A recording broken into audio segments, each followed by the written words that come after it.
Hi, my name is Alex Higgins. I'm 12 years old. I'm from Palm City, Florida, and my agent is BMG Orlando.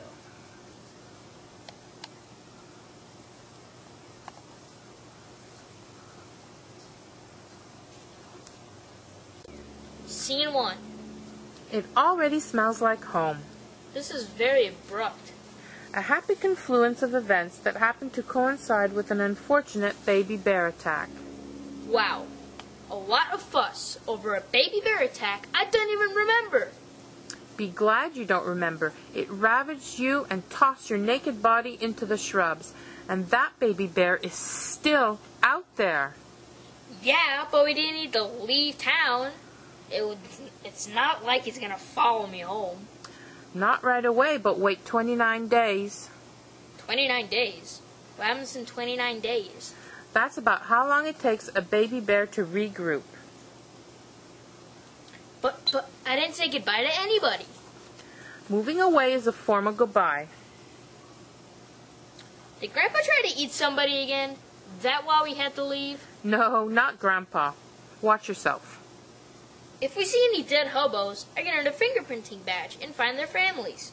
Hobos don't have families. Grandpa said I had a condition. He did? He said it like he says it when Marilyn has a condition. But he said my condition cleared up. I'm sure it's a different condition. I like being like Marilyn. Don't say that in front of your grandpa. Say you like being like your dad. I promise it'll be just as annoying, and you do get your condition from me. Which one of you? This one. Your heart feels funny. Scene 2. I think something's wrong with Grandpa. He took off all his clothes and then he ate a lion. You weren't at the zoo, were you? The forest. Marilyn and Grandpa were teaching me about the circle of life and suicidal deer. Circle of life is a violent shape.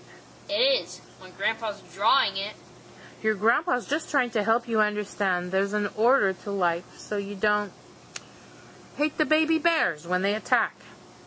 I don't hate that baby bear. He was probably hungry and confused. That's exactly right. The baby bear was so confused it couldn't possibly know what it was doing. It's not like it wandered into a populated area. Which reminds me, if Grandpa's going to start drinking again, don't you think we should warn the neighbors? Marilyn told you.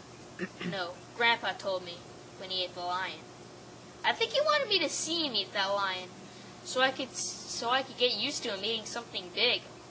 The thing Grandpa wants you to know about the circle of life is he happens to be standing outside of it. Are you inside the circle or outside the circle? Well, I am my father's daughter. You want to eat somebody. Would you, Mom?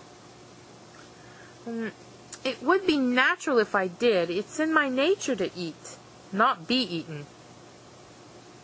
Would you? I try my best not to. I'm glad I'm not like you. Scene 3. We don't have to have this talk. I already know about embarrassing dreams and growing hair in the strange places. What about growing hair everywhere?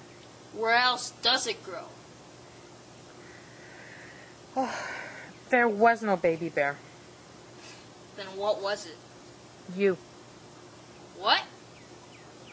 You're the baby bear.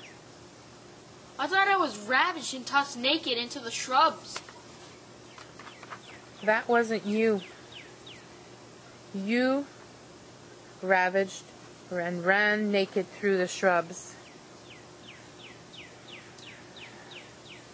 You're a monster. You're not a monster, Eddie. Look at me.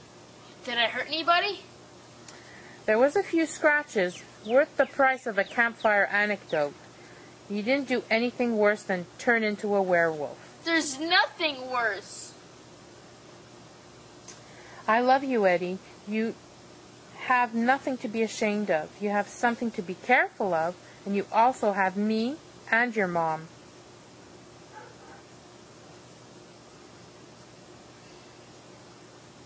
But I don't want to be a monster. You don't have to be like any monster there is except Eddie Munster. and you don't eat meat. I can't be a vegetarian werewolf. You can be a vegetarian when you can help it, and when you can't, the problem will solve together.